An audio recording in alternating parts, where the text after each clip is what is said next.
del passat al futur o el que és el mateix, de Lolita a Lola.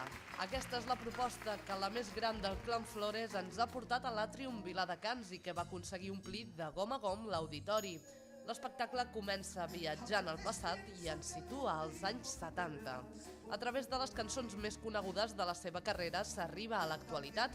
El concert no només és un recorregut pels 33 anys de carrera musical, sinó també un homenatge als pilars més importants de la seva vida artística, la seva mare, el seu pare i el seu germà. Me ha gustado mucho Lola Flores, bueno, la faraona, evidentemente, y nada, pues en general me gusta toda su familia, pero con quien siento más debilidad es con Lolita.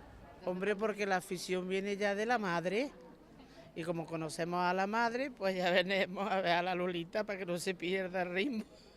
Así como la otra hermana no ha seguido la parte de ella, pues esta sí, la Lolita sí ha seguido algo, aunque se ha modernizado en cómo va ahora la música. Pero el arte de las manos y todo eso lo tiene igual que la madre. Para ver a Lolita, que nos gusta mucho, que es muy agradable, muy sencilla y canta muy bien. Yo, desde que ella empezó a cantar, siempre la he escuchado. Las temporadas que ella ha tenido, que ha cantado más, las menos. Cuando estaba su madre sí que es verdad que parece que estaba un poco como anulada, pero ahora que su madre no está, pues la verdad me da la impresión de que estará espléndida.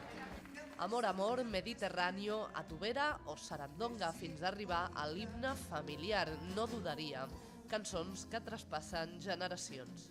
Venimos 3 generaciones a ver a Lolita, porque bueno, es una cantante que nos gusta mucho y tenemos varios CDs de ella y hay uno de Lola a Lolita o de Lolita a Lola se llama y nos gusta mucho escucharlo. Lo ponemos muy a menudo en casa.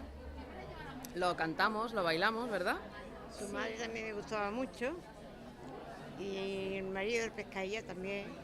L'espectacle, dirigit per Víctor Conde, va comptar també amb diverses projeccions audiovisuals en les que es va recrear la vida de Lolita des de la joventut fins a l'actualitat.